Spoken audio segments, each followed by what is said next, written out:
Hi friends, welcome to Gentak Chennai. இன்றைக்கி நம்ம என்ன பார்க்க போகிறோம் அப்படின்னா டிஎன்பிசி குரூப் 4 ஒரிஜினல் வினாத்தாள் 2014 பொது தமிழ் நம்ம பார்த்தாச்சு. இன்றைக்கி பொது அறிவு பார்க்கலாம்.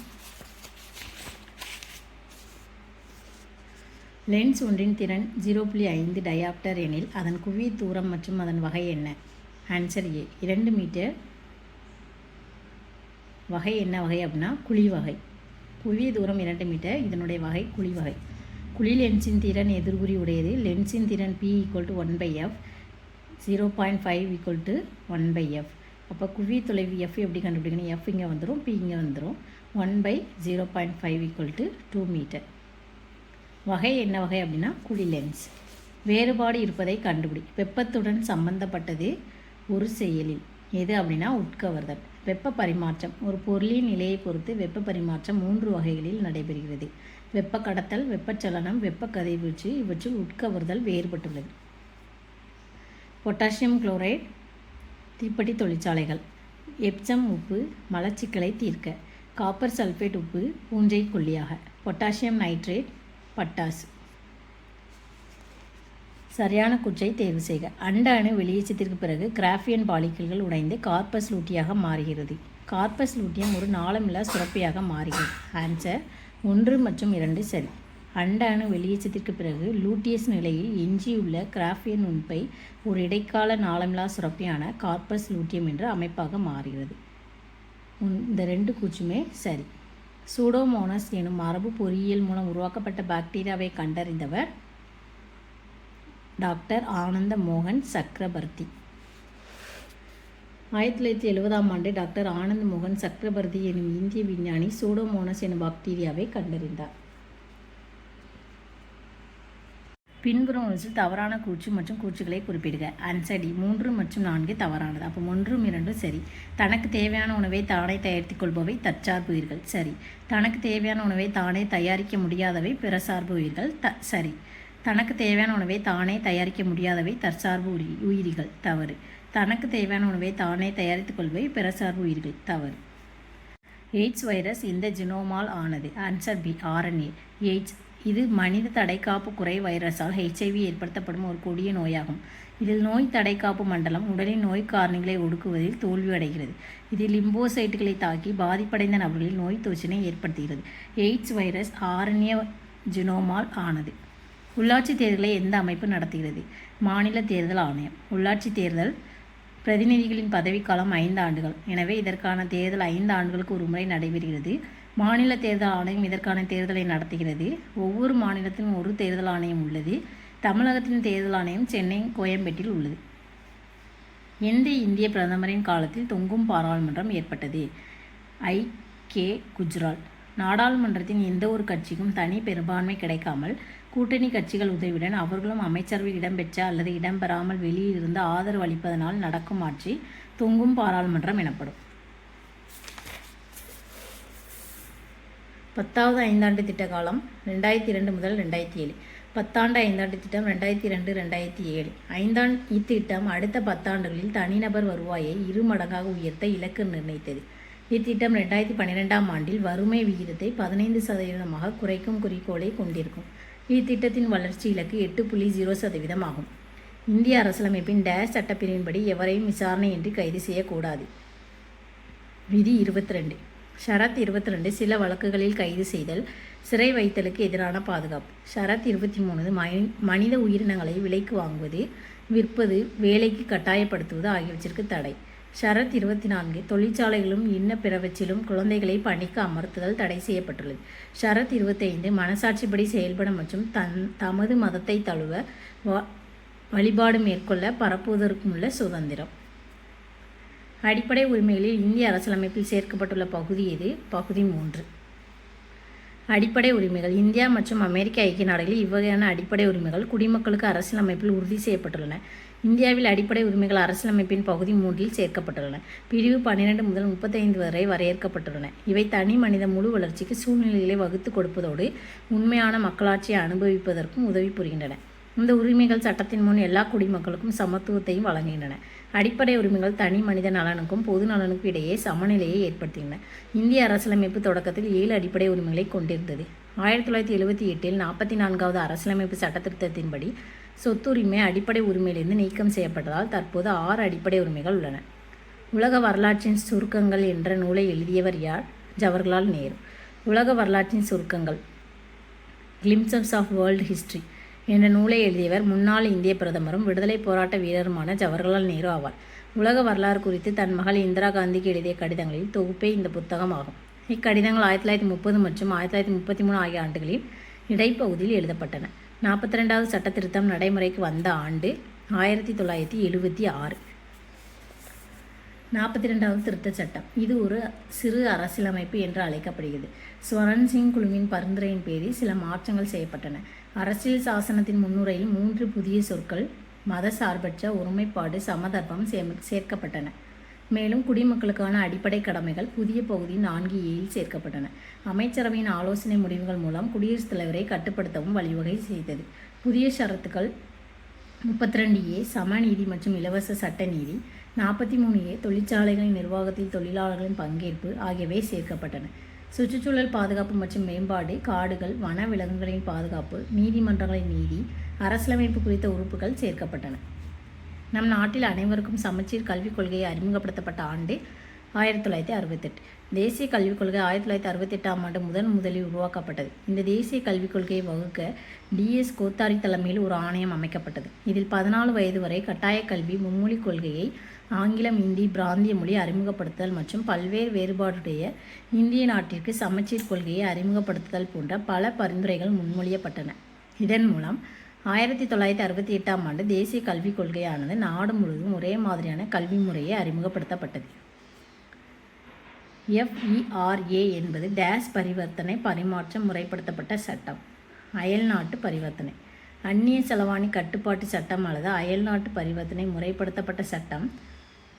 இந்த சட்டம் 1973ஆம் ஆண்டில் வெளியிடப்பட்டு ஜனவரி 1, 1974 அன்று நடைமுறைக்கு வந்தது. இந்த சட்டம் இந்தியாவின் பன்னாட்டு நிறுவனங்களின் செயல்பாட்டை நேரடியாக குறிப்பிடுகிறது. மேலும் இது சில வகையான செலுத்துகைகள், அந்நிய செலவாணி மற்றும் பண பரிவர்த்தனைகள் ஆகியவற்றில் கடுமையான விதிமுறைகளை விதித்தது. மேலும் அந்நிய செலவாணியை ஒழுங்குபடுத்தும் நோக்கத்துடன் இந்த சட்டம் வடிவமைக்கப்பட்டது. இந்தியாவில் முதலாம் ஐந்தாண்டு திட்டம் நடைமுறைப்படுத்தப்பட்ட ஆண்டு 1951. முதல் ஐந்தாண்டு திட்டம் 1951 முதல் 56. இது ஹாரெட் டாமர் மாதிரியை அடிப்படையாக கொண்டது. இதன் முதன்மை நோக்கம் நாட்டின் வேளாண்மை முன்னேற்றமாகும். இத்திட்டம் 3.6% வளர்ச்சி வீதத்துடன் வெற்றி பெற்றது. கீழ் கொடுக்கப்பட்டவைகளில் சரியான விடையை எழுது. சரியான விடை A. கார்படை மேகங்களானது செங்குத்தான மேகங்களாகும்.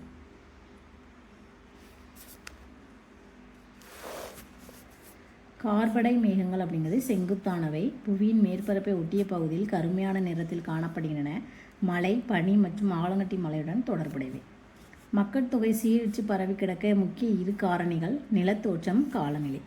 இந்தியாவின் மக்கள் தொகை சீரழித்து காணப்படுவதற்கான காரணங்கள் பௌதீக காரணிகள், நிலத்தோற்றம், காலநிலை, நீர், இயற்கை தாவரங்கள், கனிமங்கள் மற்றும் ஆற்றல் வளங்கள். சமூக பொருளாதார காரணிகள் மதம், கலாச்சாரம், அரசியல் பிரச்சனைகள், பொருளாதாரம், மனித குடியிருப்புகள், போக்குவரத்து வலைப்பின்னல், தொழில்மயமாக்கல், நகரமயமாதல், வேலைவாய்ப்புகள். சரியான விடையை தேர்ந்தெடு. Answer C. 1 மற்றும் 2 சரி. மனிதர்கள் அதிக உற்பத்திக்காக பயன்படுத்தப்படும் உர வகைகள் நீரில் அடித்துச் செல்லப்பட்டு நீர்நிலைகளை சென்றடைவதை மிகையூட்ட வளமுறுதல் என்கிறோம். இது சரி. அடுத்து 2. மாசடைந்த நீர்நில சூழல் தொகுதியை பாதிக்கிறது. இதுவும் சரி. இந்திய கிளி என அழைக்கப்பட்ட கவிஞர் டேஸ் ஆவார். அமீர் குஸ்ரு. அடிமை வம்ச மன்னர்களில் சிறந்தவராக கருதப்பட்டவர் பால்பன் ஆவார். இந்திய கிளி என பாராட்டப்பட்ட அமீர் குஸ்ருவையும் அமீர் ஹாசன் என்ற அறிஞரையும் இவர் ஆதரித்தார்.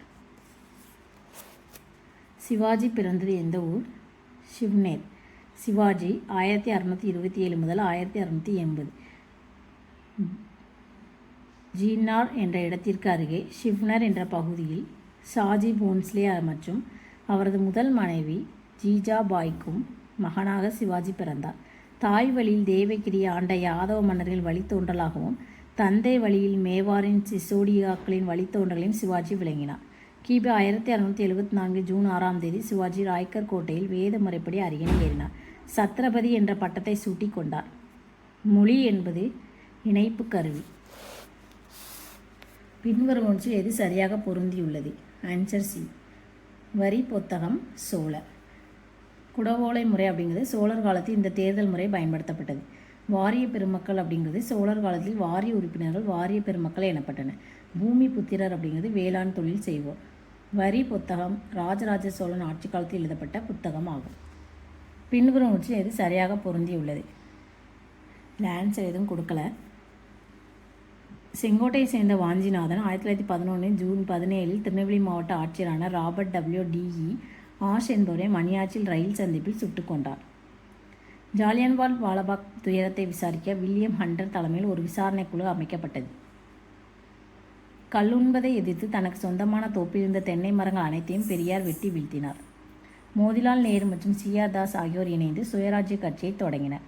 தேர்தலில் போட்டியிட்டு சட்டப்பேரவைக்கும் நுழைந்து பணியாற்றுவதன் மூலமே தேச நலன்கள் மேம்படும் என நம்பினர். நெற்கட்டும் செவல் பகுதியை கைப்பற்றிய ஆங்கில தளபதி யார்? Kernel Campbell. நெற்கட்டும் செவல் எனும் பகுதியை ஆட்சி செய்தவர் பூலித்தேவர். இவர் கிழக்கிந்திய கம்பெனிக்கு கீழ்ப்படிய மறுத்தவர். கிழக்கிந்திய கம்பெனியரால் அனுப்பப்பட்ட யூசுப் கான் பூலித்தேவரின் பகுதிகளை கைப்பற்றினார். யூசுப் கான் மரணத்திற்கு பின் நாடிலிருந்து சுற்றி வந்த பூலித்தேவர் திரும்பி வைந்து 1764 மீண்டும் நெற்கட்டும் சேவலை கைப்பற்றினார். பின்னர் 1767 கேப்டன் காம்பல் என்பவரால் நெற்கட்டும் சேவல் பகுதி கைப்பற்றப்பட்டு பூலித்தேவர் கொல்லப்பட்டார். சுதந்திர இந்தியாவின் முதல் இந்திய கவர்னர் ஜெனரல் ராஜகோபாலாச்சாரி.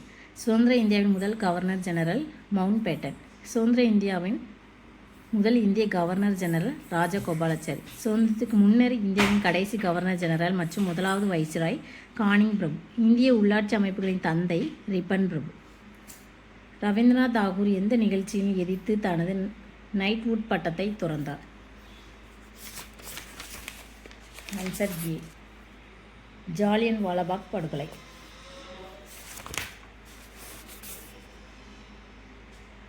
அமிர்தசரஸில் உள்ள ஜாலியன் வாலாபாக்கில் 1919 ஏப்ரல் 13ஆம் நாள் பைசாகி திருநாளில் ஏற்பாடு செய்யப்பட்ட கூட்டத்தில் ஆயிரக்கணக்கான மக்கள் கூடியிருந்தனர். இதனை அறிந்து ஜெனரல் ரெஜினால்டு டயர் பீரங்கி வண்டி மற்றும் ஆயுதமேந்திய வீரருடன் அங்கு சென்று எவ்வித முன்னறிவிப்புமின்றி கண்மூடித்தனமாக சுடுவதற்கு உத்தரவிட்டார். 10 மணி துளிகள் நடந்த இந்த துப்பாக்கி சூட்டில் 379 பேர் கொல்லப்பட்டதாக அதிகாரப்பூர்வ தகவல் தெரிவித்தது. ஆனால் அதிகாரப்பூர்வமற்ற தகவல் 1000க்கும் மேற்பட்டோர் உயிரிழந்ததாக தெரிவிக்கின்றன.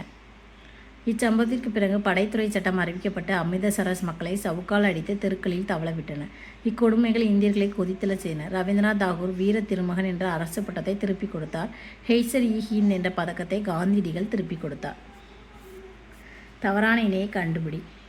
பெய்ரன் முனிச் கால்பந்து. மிசி பிராங்க்லின் நீச்சல். செபாஸ்டியன் விட்டேல் ஃபார்முலா 1 ஓட்டுநர். Dale Steyn cricket. David Wilkie சிற்பம். பத்மா சுப்பிரமணியம் நடனம்.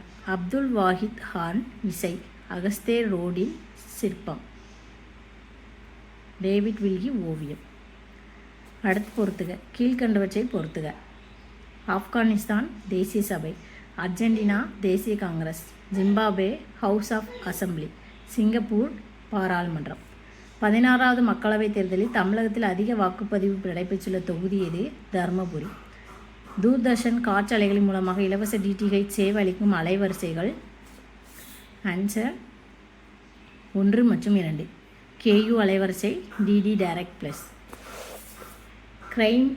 கிரைமியா எந்த நாட்டை சார்ந்துள்ள இடமாகும்? ரஷ்யா. இந்தோனேசியாவின் தேசிய விளையாட்டு பேட்மிண்டன். ரஷ்யா தேசிய விளையாட்டு. ரஷ்யாவுடைய தேசிய விளையாட்டு சதுரங்கம். Indonesia badminton. Nepal volleyball. Pakistan field hockey. 6 வழி சிறப்பு சாலைகள் இணைக்கும் 4 மாநகரங்கள் யாவை? சென்னை, மும்பை, டெல்லி மற்றும் கொல்கத்தா. பெரிய ஏரிகளில் கிழக்கு பகுதியில் அமைந்துள்ள ஏரி எது? ஒன்டாரியோ ஏரி. விசை நியூட்டன். உந்தம் kg-v-1. திறன் வாட். ஆற்றல் ஜூல். பொருட்களின் மீது உயிருள்ள அல்லது உயிரற்ற காரணங்களால் செயல்படுத்தப்படும் தள்ளுதல் அல்லது இழுத்தலை விசை எனப்படுகிறது. விசையின் அளவு வெக்டர் ஆகும். இது நியூட்டன் என்ற அலகால் குறிக்கப்படுகிறது. இயங்கும் ஒரு பொருளின் நிறை மற்றும் திசைவேகத்தை பெருக்கற் பலன் உந்தம் எனப்படும். பொருளின் திசைவேக திசையிலே உந்தத்தின் திசையானது அமையும். இது ஒரு வெக்டார் அளவாகும். உந்தம் = நிறை × திசைவேகம். விசையின் எண் மதிப்பானது உந்தத்தால் அளவிடப்படுகிறது. இதன் SI அலகு kg-v-1. இதன் CGS அலகு kg-v-1. வாட் என்பது திறனை அளக்கும் ஒரு SI அலகாகும். ஜூல் என்பது ஆற்றலை அளக்கும் ஓர் SI அலகாகும். ஒரு கண்ணாடி டம்ளரில் மண்ணெண்ணெய், நீர், பாதரசம் எடுத்துக்கொள்ளப்பட்டால் அவற்றின் நிலைகளை டம்ளரின் மேலிருந்து கீழ் வரை வரிசைப்படுத்துக. மண்ணெண்ணெய், நீர், பாதரசம். மண்ணெண்ணெய், நீர், பாதரசம் ஆகியவற்றின் அடர்த்தியை பொறுத்து அவற்றின் நிலைகள் வரிசைப்படுத்தப்படுகின்றன. மண்ணெண்ணெய், நீர் மற்றும் பாதரசம். 22 காரத்தின் தங்கத்தின் சதவீதம் என்ன அப்படின்னா 91.67%. 22 கேரட்னா 91.67%. 24 கேரட் 100% தங்கம். 22 கேரட் 91.67%. 18 கேரட் 75%. எலும்பு மற்றும் பற்களில் காணப்படும் கால்சியத்தின் சேர்மம் எது? Calcium phosphate. பின்வருவற்றில் எது பூச்சிக்கொல்லி இல்லை? துத்தநாக சல்ஃபேட். தாவரங்களுக்கு தீங்கு விளைவிக்கும் அல்லது நோயினை உருவாக்கும் உயிரிகள் மற்றும் பூச்சிகளை கட்டுப்படுத்துபவை பூச்சிக்கொல்லிகள் எனப்படுகின்றன. DDT, BHC மற்றும் துத்தநாக பாஸ்பேட். அல்புமின் அப்படிங்கிறது திட ஊடகம். தவறான ஜோடி என்னன்னு கண்டுபிடிக்கணும். பிளாஸ்மா திட ஊடகம்ங்கிறது தான் தவறு. அல்புமின் நீர் சமநிலை சரி. குளோபுலின் நோய் எதிர்ப்பாற்றல் சரி. பைப்ரினோஜன் இரத்தம் உறைதல் இது சரி. பிளாஸ்மா திட ஊடகம்ங்கிறது தவறு. பிளாஸ்மாங்கிறது திரவ ஊடகம். இரத்தத்தில் பிளாஸ்மா எனும் திரவமும் இரத்த செல்கள் எனும் நுண்பொருட்களும் உள்ளன. பிளாஸ்மா மஞ்சள் நிறம் கொண்டது. பிளாஸ்மாவில் அல்புமின், பைரினோஜன் மற்றும் குளோபுலின் எனும் 3 முக்கிய புரத பொருட்கள் உள்ளன. காயம்பட்ட இடத்தில் இரத்தம் கட்டியாக உறைய பைரினோஜன் உதவுகிறது. குளோபுலின் தொற்று நோய்களை எதிர்த்து போராடுகிறது. இரத்த குழாய்களுக்குள் நீரை தக்க வைக்க அல்புமின் பயன்படுகிறது. கீழ்கண்டவற்றில் புல்வெளி மண்டலத்தின் உணவுச் சங்கிலி எது? Answer B. புல், வெட்டுக்கிளி, தவளை, பாம்பு, கழுகு. உணவுச் சங்கிலி ஒரு சூழ்நிலை மண்டலத்தில் உண்ணுதல் மற்றும் உண்ணப்படுதலுக்கான வரிசை முறை உணவுச் சங்கிலி எனப்படுகிறது. உற்பத்தியாளர்கள், நுகர்வோர் மற்றும் சிதைப்பவைகள் ஆகியவற்றுக்கு இடையான தொடர்பை உணவுச் சங்கிலி விளக்குகிறது. நிலத்தில் காணப்படும் சங்கிலி தாவரங்கள், மான், புலி. நீர்நிலையில் காணப்படும் உணவுச் சங்கிலி நீர்வாழ் தாவரம், நீர்வாழ் பூச்சி, லார்வா, மீன். புல்வெளி மண்டலத்தின் உணவு சங்கிலி புல், வெட்டுக்கிளி, தவளை, பாம்பு, கழுகு. குளிர்சாதன பெட்டியிலிருந்து வெளியேறும் வாயு எது அப்படின்னா CFC. குளோரோஃப்ளூரோகார்பன். குளோரோஃப்ளூரோகார்பன் ஒரு பச்சை இல்ல வாயுவாகும். இது ஓசோன் படலத்தை பாதிக்க வல்லது. இது CFC வாயுவானது குளிர்சாதன பெட்டியிலிருந்து வெளியேறுதல், கணினி உதிரி பாகங்கள் சுத்தப்படுத்தும் திரவங்களிலிருந்து வெளியேறுதல், பிளாஸ்டிக் பொருட்கள் உற்பத்தியின் போது இயந்திரங்களை வெளியேற்றப்படுதல் போன்ற பல்வேறு வழிகளின் வளிமண்டலத்துடன் சேர்கிறது. ஆளுநரை நியமிப்பவர் குடியரசுத் தலைவர். ஷரத் 153 படி ஒவ்வொரு மாநிலத்திலும் ஒரு ஆளுநர் இருப்பார். இவர் குடியரசுத் தலைவரால் நியமிக்கப்படுகிறார். ஆனால் 1956ஆம் ஆண்டு கொண்டுவரப்பட்ட 7வது அரசியலமைப்பு திருத்தம் ஓர் ஆளுநர் 2 அல்லது 2ற்கு மேற்பட்ட மாநிலங்களுக்கும் ஆளுநராக பதவி வைக்கலாம் என்று வழிவகை செய்கிறது. 35 வயது நிரம்பிய எந்த இந்திய குடிமகனும் அந்த பதவிக்கு தகுதியுடையவர். பண மசோதாவை மாநிலங்கள் அவை எவ்வளவு காலம் தாமதப்படுத்தலாம்? 14 நாட்கள். பண மசோதா குடியரசுத் தலைவரின் பரிந்துரைக்கு பிறகு மக்களவையில் தாக்கல் செய்யப்பட வேண்டும். பண மசோதாவை மாநிலங்களில் அறிமுகப்படுத்தல் கூடாது. பண மசோதா மக்களவையில் நிறைவேற்றப்பட்ட பிறகு மாநிலங்களுக்கு அதன் பரிந்துரைகளுக்காக சமர்ப்பிக்கப்படும். அதனை பெற்ற 14 நாட்களுக்குள் தனது பரிந்துரைகளோடு திருப்பி அனுப்ப வேண்டும். அந்த பரிந்துரைகளை மக்களவை ஏற்கலாம் அல்லது மறுக்கலாம். ஒரு பண மசோதா மக்களவையில் நிறைவேற்றப்பட்டு மாநிலங்களவையின் பரிந்துரைகளுக்காக அனுப்பப்படும் போது அதனை பரிந்துரைகளுடன் 14 நாட்களுக்குள் மக்களவைக்கு அனுப்பி வைக்காவிட்டால் அதன் பிறகு மேற்படி பண மசோதா இரு அவைகளாலும் நிறைவேற்றப்பட்டதாக கருதப்படும். எந்த அரசியல் விதி ஜம்மு காஷ்மீருக்கு தனி அரசியலமைப்பை வழங்குகிறது? விதி 370. இந்திய அரசியலமைப்பு ஷரத் 370 ஜம்மு மற்றும் காஷ்மீர் மாநிலத்திற்கு தனி அரசியலமைப்பை வழங்கியது. இந்த ஷரத் 370 2019ஆம் ஆண்டு நீர்த்து போக செய்யப்பட்டதன் விளைவாக இன்னும் ஜம்மு காஷ்மீருக்கு எந்தவித சிறப்பு அந்தஸ்தும் கிடையாது. மேலும் இந்த மாநிலமானது ஜம்மு மற்றும் காஷ்மீர் மற்றும் லடாக் என்ற வேறு யூனியன் பிரதேசங்களாக தற்போது பிரிக்கப்பட்டுள்ளது. இந்தியாவின் பிரதம அமைச்சர்களின் பதவிக்காலம் அடிப்படையில் வரிசைப்படுத்துக. Answer A. First Jawaharlal Nehru, அடுத்து லால் பகதூர் சாஸ்திரி, அடுத்து திருமதி இந்திரா காந்தி, அடுத்து மொரார்ஜி தேசாய்.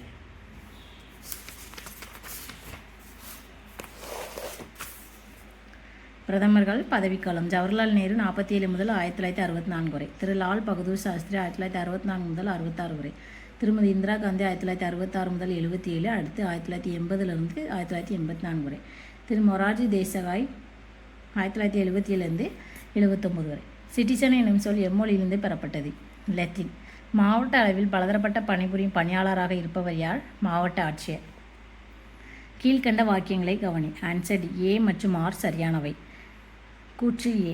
விதி 213 படி மாநில சட்டத்துறை கூட்டத்தொடரில் இல்லாத போது ஆளுநர் இடைக்கால சட்டங்களை இயற்றலாம். சரி. 6 மாதங்களுக்குள் அவ்வித இடைக்கால சட்டங்கள் சட்டமன்றத்தின் ஒப்புதலை பெற வேண்டும். அதுவும் சரி. ஆளுநரின் சட்டமன்ற அதிகாரம். ஷரத் 213 படி மாநில சட்டசபை கூட்டத்தொடரில் இல்லாத போது ஆளுநர் இடைக்கால சட்டங்களை இயற்றலாம். ஆனால் 6 மாதங்களுக்குள் அவ்வித இடைக்கால சட்டங்கள் சட்டமன்றத்தின் ஒப்புதலை பெற வேண்டும். சாதாரணமாக ஒரு மாநகராட்சியின் மக்கள் தொகை எவ்வளோ அப்படின்னா 10 லட்சம். மாநகராட்சி அப்படின்னா 10 லட்சம் மக்கள் தொகையும் அதிக வருவாயும் உடைய ஊர்கள் மாநகராட்சி எனப்படுகின்றன. மாநகராட்சி தலைவர்கள் மக்களால் நேரடியாக தேர்ந்தெடுக்கப்படுகின்றனர். 2019ஆம் ஆண்டு பிறப்பிக்கப்பட்ட அவசர சட்டத்தினால் மேயர் மறைமுக தேர்தல் மூலமாக தேர்ந்தெடுக்கப்படுவார். மாநகராட்சி தலைவர் மேயர், பதவிக்காலம் 5 ஆண்டுகள். நிர்வாகத் தலைவர் மாநகராட்சி ஆணையர் IAS அதிகாரி. நெல் உற்பத்தி உத்தரப்பிரதேசம் மற்றும் மேற்கு வங்காளம். கோதுமை உற்பத்தி பஞ்சாப் மற்றும் ஹரியானா. சணல் உற்பத்தி மேற்கு வங்காளம் மற்றும் அஸ்ஸாம். காபி உற்பத்தி கூடர்க் மற்றும் நீலகிரி. கூட்டாண்மை பதிவு விருப்பத்தின் பேர். இந்துஸ்தான் கப்பல் கட்டும் தளம் அமைந்துள்ள இடம் விசாகப்பட்டினம். இந்துஸ்தான் ஷிப்யார்ட் லிமிடெட் இந்தியாவின் கிழக்கு கடற்கரை உள்ள விசாகப்பட்டினத்தில் அமைந்துள்ள கப்பல் கட்டும் தளமாகும். முதல் நிலை தொழில் சிவப்பு கழுத்துப்பட்டை தொழிலாளர். 2ஆம் நிலை தொழில் நீல கழுத்துப்பட்டை தொழிலாளர். 3ஆம் நிலை தொழில் வெளிர் சிவப்பு கழுத்துப்பட்டை தொழிலாளர். 4ஆம் நிலை தொழில் வெள்ளை கழுத்துப்பட்டை தொழிலாளர். மௌரிய வம்சத்தின் கடைசி அரசர் பிருகத்ரதன். மௌரிய பேரரசின் கடைசி அரசான பிருகத்ரதாவை அவருடைய படைத்தளபதி புஷ்யமித்ர சுங்கர் கொலை செய்துவிட்டு சுங்க அரசு வம்சத்தை நிறுவினார். சரியான விடையை தேர்ந்தெடுத்து எழுதுக. மொஹஞ்சதாரோ சிந்து. காளிபுங்கன் ராஜஸ்தான். லோத்தல் குஜராத். ஹரப்பா பஞ்சாப். சிந்து சமவெளி நகரத்தின் இடங்களும் அவை அமைந்துள்ள பகுதிகளும் கொடுக்கப்பட்டன. மொஹஞ்சதாரா சிந்து, காளிபங்கன் ராஜஸ்தான், லோத்தல் குஜராத், ஹரப்பா பஞ்சாப், தொலவிரா குஜராத், பனாவலி ராஜஸ்தான், ராக்கி ஹரியானா, சர்கோட்டா குஜராத். நீதி சங்கிலி மணி என்ற புதிய நீதி வழங்கும் முறையினை எந்த அரசர் கொண்டு வந்தார்? Answer A, Jahangir.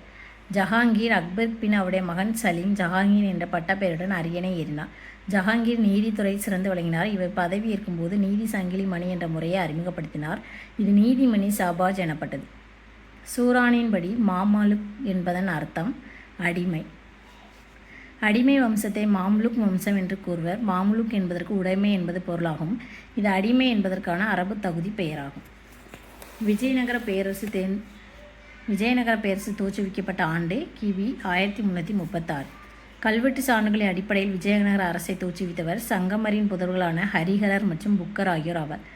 ஹொய்சாலா அரசரிடம் சில காலம் பணிபுரிந்த இவர்கள் ஹொய்சாலா அரசர் 3ஆம் பல்லவர் மதுரை சுல்தானால் கொல்லப்பட்ட பின்பு தங்களை சுதந்திர அரசர்களாக நிலைநிறுத்தி கொண்டு 1336 விஜயநகர அரசை தோற்றுவித்தார். தொடக்கத்தில் இவர்களுடைய தலைநகரம் துங்கபத்திரை நதியின் வடக்கு கரையில் அனகொண்டி அருகே அமைந்திருந்தது. பின்னர் துங்கபத்திரை நதியின் தென்கரையில் அமைந்திருந்த ஹொய்சானா நகரமான ஹொசபட்னா அருகில் இடம் மாற்றப்பட்டது. தலைநகரம் விரிவுபடுத்தப்பட்ட பின்னரே வெற்றி நகரம் என்னும் பொருளுடைய விஜயநகரம் என்று பெயர் சூட்டப்பட்டது. இந்தியாவின் மகா சாசனம் 1858. நாட்டு மொழி செய்தித்தாள் சட்டம். நாட்டு மொழி செய்தித்தாள் சட்டம் 1878. இல்பர்ட் மசோதா 1883. இந்திய தேசிய காங்கிரஸ் 1885. 1857ஆம் ஆண்டு பெருங்கிளர்ச்சிக்கு பின் அலகாபாத்தில் 1858 நவம்பர் 1 கட்டப்பட்ட அரசு தர்பாரில் விக்டோரியா மகாராணி வெளியிட பிரகடனம் கானிங் பிரபுவால் வாசிக்கப்பட்டது. 1878ஆம் ஆண்டு லிட்டன் பிரபுவால் வட்டார மொழி பத்திரிகை சட்டம் கொண்டுவரப்பட்டது. அரசு பிரதிநிதியாக ரிப்பன் பிரபு இருந்தபோது இந்திய நீதிபதிகள் ஐரோப்பியர்களை விசாரிக்க இல்பர்ட் மசோதா 1883 கொண்டுவரப்பட்டது. ஆனால் ஐரோப்பியர்களின் எதிர்ப்பினால் அந்த சட்டம் திருத்தம் செய்யப்பட்டது.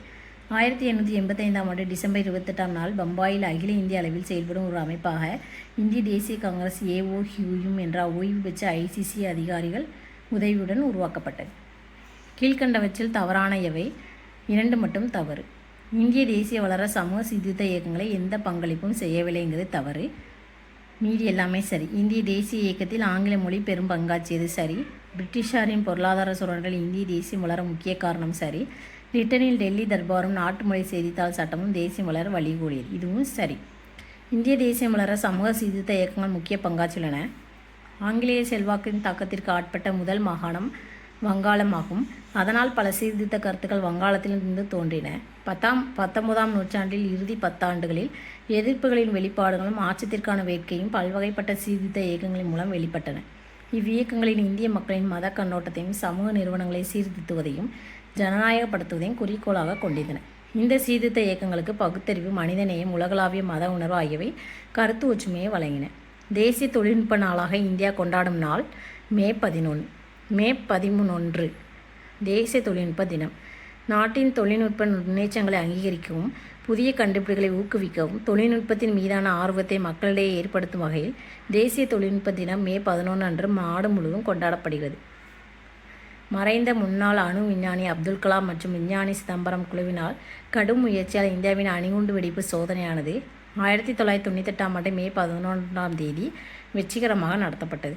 மே 11, 1999 அன்று முதலில் தேசிய தொழில்நுட்ப தினம் கடைபிடிக்கப்பட்டது. இந்தியாவிலேயே தயாரிக்கப்பட்ட திரிசூல் ஏவுகணை மற்றும் ஹன்சா 3 எனும் அதிநவீன விமானம் ஆகியவையுமே மே 11ஆம் தேதி முதல் முறையாக சோதிக்கப்பட்டன என்பது குறிப்பிடத்தக்கது. BRITயின் ஆர்ஐ மையங்கள் வருடாந்திரம் 6000 ரேடியோ இம்யூனோ அஸ்ஸே சோதனைகள் செய்கின்றன. எங்கே அப்படின்னா ஒன்று மட்டும், பெங்களூர். இந்திய கதிரியக்க ஓரிட தனிம தொழில்நுட்ப வாரியம், board of radiation and isotope technology, BRITக்கு ஃபுல் ஃபார்ம். இந்த அமைப்பு இந்திய அணுசக்தி துறையின் கீழ் மும்பை நகரத்தை தலைமை அலுவலகமாக கொண்டு செயல்படும் ஒரு அமைப்பாகும். இந்திரா காந்தி விருது 2013 யாருக்கு வழங்கப்பட்டது? Angela megger. இந்திரா காந்தி அமைதி விருது அல்லது இந்திரா காந்தி விருது இந்தியாவால் ஆண்டுதோறும் தனிநபர் அல்லது நிறுவனங்களுக்கு பன்னாட்டு அமைதி, வளர்ச்சி மற்றும் புதிய பொருளியல் அமைப்பு, அறிவியல் கண்டுபிடிப்புகள், அவற்றை மக்கள் நலனுக்காக பயன்படுத்துதல் மற்றும் தனிநபர் சுதந்திரத்தை விரிவுபடுத்தல் போன்றவற்றிற்கு அவர்களது பங்களிப்பை கௌரவிக்கும் விதமாக வழங்கப்படும் விருதாகும். முதலில் எந்த மாநிலத்தில் EGPF கொண்டு வரப்பட்டது? அருணாச்சல பிரதேசம். EGPF என்பது ஆன்லைன் பொது வருங்கால வைப்பு நிதி, ஜெனரல் ப்ரொவிடென்ட் ஃபண்ட் ஆகும். இம்முறையானது EGPF அருணாச்சல பிரதேச மாநிலத்தினால் முதன்முறையாக கொண்டு வரப்பட்டது. அன்பிரேக்கபிள் எனும் சுயசரிதை யாருடையது? MC மேரிகோம். இந்தியாவின் மணிப்பூர் மாநிலத்தைச் சேர்ந்த ஒரு குத்துச்சண்டை வீராங்கனையான மேரிகோம் 2013ஆம் ஆண்டில் அன்பிரேக்கபிள் என்ற சுயசரிதையை வெளியிட்டார். இவர் உலக மகளிர் குத்துச்சண்டை போட்டியில் தொடர்ச்சியாக 5 முறை தங்கப்பதக்கம் வென்று முதலாவதாக இந்திய வீராங்கனை என்பது குறிப்பிடத்தக்கது. உலகின் நீளமான ஆகாய விமானம் ஏர்லேண்டர் எந்த நாட்டிலிருந்து வெளியாக்கப்பட்டது? பிரிட்டன். 2014ஆம் ஆண்டுக்கான தமிழக அரசு ஔவையார் விருதுக்கு தேர்ந்தெடுக்கப்பட்டுள்ளவர் யார் அப்படின்னா டாக்டர் K. மாதங்கி ராமகிருஷ்ணன். விளக்கம்: ஔவையார் விருது என்பது தமிழ்நாடு அரசின் விருதுகளில் ஒன்றாகும். 2012ஆம் ஆண்டு முதல் இந்த விருது வழங்கப்படுகிறது. சமூக சீர்திருத்தம், மகளிர் மேம்பாடு, மத நல்லிணக்கம், மொழித்தொண்டு, கலை, அறிவியல், பண்பாடு, கலாச்சாரம், பத்திரிகை நிர்வாகம் உள்ளிட்ட பல்வேறு துறைகளில் தொண்டாற்றும் பெண்களை ஊக்குவிக்கும் வகையில் ஒவ்வொரு ஆண்டும் இந்த துறையில் சிறப்புடன் பணியாற்றும் பெண்களில் ஒருவரை தேர்ந்தெடுத்து அவர்களுக்கு உலக மகளிர் தினத்தன்று இந்த விருது வழங்கப்படுகிறது. என்ன விருது அப்படின்னா தமிழக அரசு ஔவையார் விருது. உலக எய்ட்ஸ் தினம் டிசம்பர் 1. உலக எய்ட்ஸ் தினம் டிசம்பர் 1. உலக ஊனமுற்றோர் தினம் டிசம்பர் 3. முப்படைகள் கொடி நாள் டிசம்பர் 10. தேசிய எரிசக்தி சேமிப்பு தினம் டிசம்பர் 14. கீழே கொடுக்கப்பட்டுள்ள அமைப்புகளையும் அது தோற்றுவிக்கப்பட்ட ஆண்டுகளையும் பொறுத்து சரியான விடையை குறியீடுகளிலிருந்து தேர்வு செய்க. ஐநா அமைப்பு நியூயார்க் தலைமையிடம். யுனெஸ்கோ 1945ஆம் ஆண்டு ஐநா அமைப்பு நியூயார்க். 1946 UNESCO Paris. 1948 உலக சுகாதார அமைப்பு ஜெனீவா. 1995 உலக வர்த்தக அமைப்பு ஜெனீவா. மிதிலேஷன் என்றால் என்ன? Answer B. 1 மற்றும் 3 சரி. டிஎன்ஏவின் ரசாயன மாற்றத்தை உண்டு பண்ணும் இயற்கை நடைமுறை சரி. உயர் நூலை சார்ந்த கால கணிப்பு பொறி இதுவும் சரி. நீதி நட்டம் தவறு. புதிய போப்பாண்டவர் ஜோர்ஜ் மரியோ பெர்கோலியா எந்த நாட்டை சேர்ந்தவர்? அர்ஜென்டினா. தேங்க்யூ.